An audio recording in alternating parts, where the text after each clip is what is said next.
जी अस्सलाम वालेकुम स्टूडेंट्स। अच्छा जी, देखें हमारा जो लास्ट चैप्टर है, तो सबसे पहले जो लास्ट चैप्टर की चीज़ है वो है जी लॉजिक फैमिली। लॉजिक फैमिली क्या होता है? देखिए बाज़ार से ना हम आईसीज परचेज़ करते हैं, मतलब ब्लैक कलर की होती हैं, उसके साथ छोटी छोटी वायरिंग हो, यानी कि मतलब उसकी पिन्स होती हैं। माइक्रो प्रोसेसर को देख लें, मतलब आप किसी भी चीज़ को जब आप इलेक्ट्रॉनिक सर्किट को खोल के देखते हैं तो उसके अंदर एक चिप लगी होती है, उसको हम इन शॉर्ट आईसी कह देते हैं, इंटीग्रेटेड सर्किट। आईसी का मतलब इंटीग्रेटेड सर्किट। अब उसके अंदर क्या होंगे, ज़ाहिर सी बात है, देखें कोई भी डिजिटल इलेक्ट्रॉनिक सर्किट होगा तो डिजिटल इलेक्ट्रॉनिक्स किस से बनती है? गेट से और डायोड से। सो गेट्स बेसिकली बनते हैं डायोड और ट्रांजिस्टर से। तो मेन जो चीज़ है वो गेट है। गेट के नीचे क्या होगा, हमारे पास डायोड या ट्रांजिस्टर्स होंगे, और ट्रांजिस्टर फर्दर पी या एन टाइप मटीरियल से बने होंगे। इसके अलावा उसके अंदर कुछ भी नहीं होता, बस उसकी कंस्ट्रक्शन थोड़ी सी चेंज होती है। अब ट्रांजिस्टर जो है, जैसे हमने पढ़ा था, ट्रांजिस्टर डिफरेंट शेप के होते हैं। एक एनपीएन ट्रांजिस्टर है, उसको हम बाइपोलर कह देते हैं। एक एफईटी ट्रांजिस्टर है, उसको फील्ड इफेक्ट कह देते हैं। इसी तरह एक सीमोस ट्रांजिस्टर होता है। तो ये जो ट्रांजिस्टर की टाइप चेंज करने से फैमिली समझे चेंज हो जाती है। सो बेसिकली जो आईसी के अंदर जो लॉजिक सर्किट लगा होगा वो उसकी लॉजिक फैमिली को क्या करेगा? इंडिकेट करेगा। अब लॉजिक फैमिली की कुछ करैक्टरिस्टिक्स हैं। सबसे पहली जो करैक्टरिस्टिक्स है वो है फैन इन या आउट। फैन इन या आउट, देखिए फॉर एग्जांपल के मेरे पास एक गेट है, जस्ट फॉर एग्जांपल हम कुछ सर्किट बनाते हैं, तो ये इसकी आउटपुट आ गई, और ये फॉर एग्जांपल इसकी 2 या फॉर एग्जांपल 3 इनपुट है। फैन इन बताता है कि कितने गेट की इनपुट ये यहाँ पे ले सकता है, और फैन आउट बताएगा कि जो आउटपुट आई है ये कितने फर्दर लोड को दी जा सकती है। जैसे अक्सर आपने देखा है कि हम जब सर्किट बनाते हैं तो 3 इनपुट वाला, 4 इनपुट वाला एंड गेट हम लगा लेते हैं, फिर आगे एक और गेट लगा लेते हैं जिसके आगे से 4-5 की आउटपुट आ रही होती है, और वो सारी उठा के हम और गेट को दे देते हैं।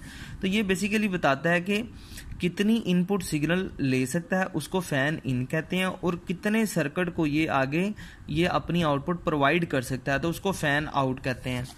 उसके बाद जो दूसरा पैरामीटर है वो है हमारे पास प्रोपागेशन डिले।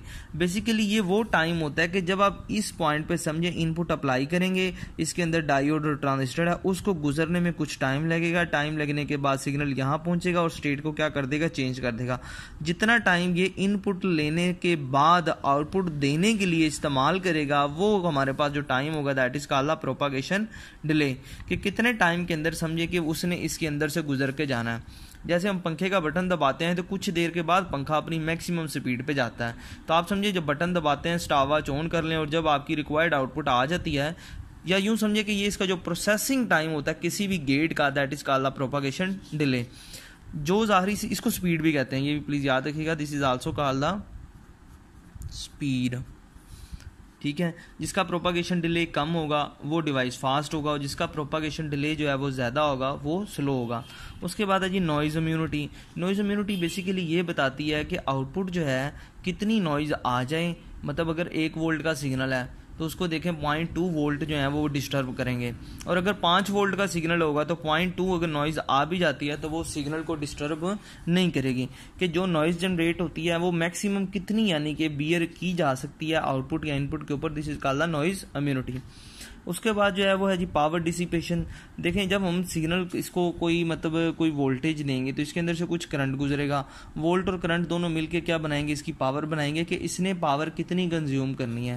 तो जितनी पावर ये कंज्यूम करेगा that is called the power dissipation, और ये मोस्टली प्लीज़ याद रखिएगा ये हमारे पास मिली वाट के अंदर डिटरमन की जाती है, मिली वाट के अंदर।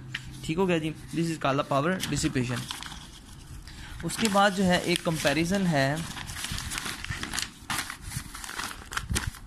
Between the logic families. ये मैं ना अभी आपको स्कैन करके भी भेजता हूँ साथ ही, तो यहाँ पे शायद ज़्यादा क्लियर नज़र ना आ रहा हो, लेकिन किसी हद तक ठीक ही लग रहा है। ये मेरे पास पैरामीटर्स हैं, ये पहले कॉलम में, फिर ये फैमिली के बारे में बताया गया, ये है आरटीएल। आरटीएल जो है ये क्या होता है?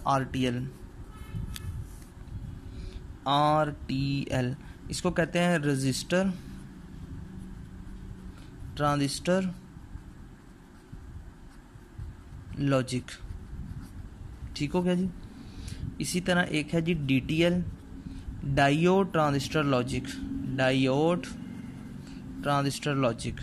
उसके बाद है जी TTL, transistor transistor logic. Transistor logic. आगे है जी ECL कहते हैं जी एमिटर कपल्ड लॉजिक को, एमिटर कपल्ड लॉजिक। और लास्ट में है जी CMOS, ये सबसे ज़्यादा इस्तेमाल होती है। दिस इज़ द कॉम्प्लीमेंट्री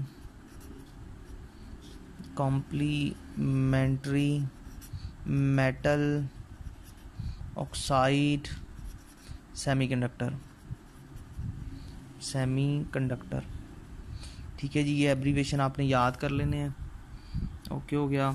और उसके बाद जो है अब इसमें ये जो है ना, ये कंपोनेंट्स यहाँ पे हैं। कंपोनेंट्स के अंदर क्या होगा, RTL के अंदर रजिस्टर ट्रांजिस्टर होगा, इसमें डायोड और ट्रांजिस्टर होगा। ये आप प्लीज़ खुद ही फिलअप कर लीजिएगा। इसमें ट्रांजिस्टर और ट्रांजिस्टर, इसमें सिर्फ यानी कि ट्रांजिस्टर ही होंगे, इसमें भी ट्रांजिस्टर होंगे लेकिन एमिटर कपल्ड ट्रांजिस्टर होंगे। इसके अंदर या तो NMOS टेक्नोलॉजी होगी। कॉम्प्लीमेंट्री का मतलब है कि एक N टाइप का MOS यानी कि मेटल ऑक्साइड सेमीकंडक्टर है, और उसके साथ ही PMOS होगा, यानी कि दोनों मिल के क्या करेंगे, CMOS को बनाएंगे।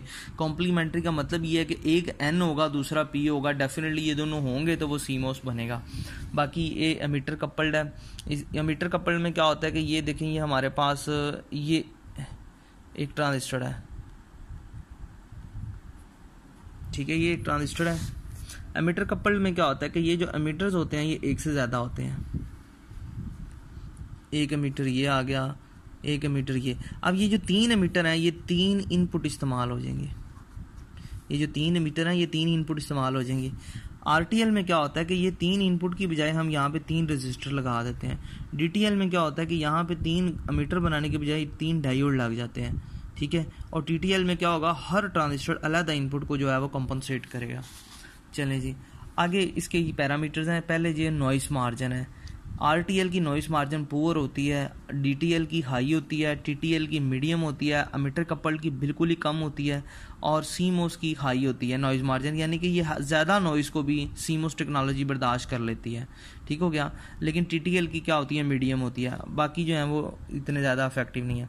आगे जी power dissipation in the milliwatt.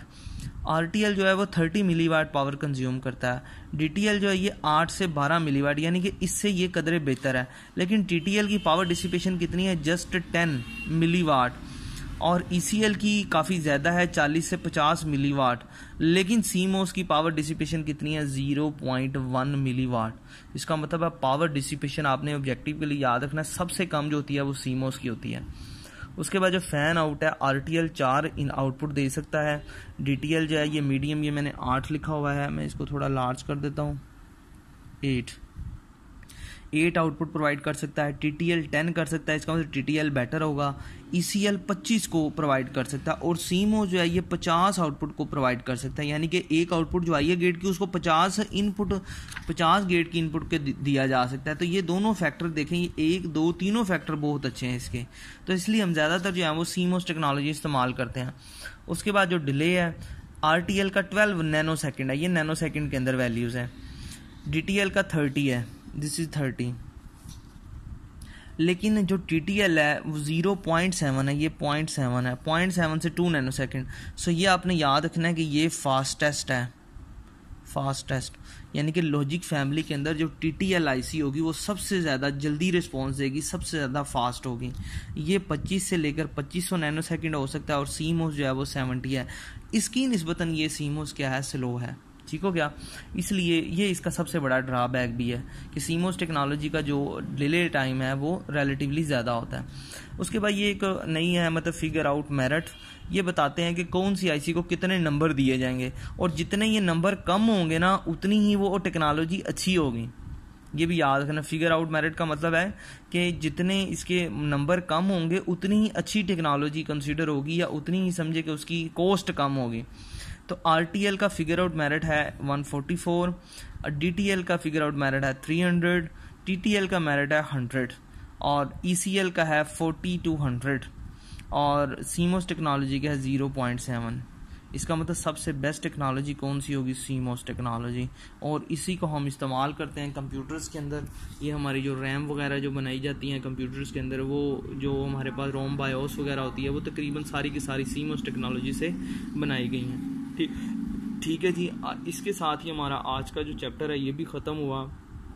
अब आप लोगों ने जस्ट जो है ना मतलब रिवीजन करनी है, और आपसे मैं कुछ हो सकता है कि 1 या 2 क्विज़ लूँगा कल। ठीक है, तो फिर आपने बताना है कि कहाँ तक आप अप्रोच कर चुके हैं। ठीक है जी, अल्लाह हाफिज़।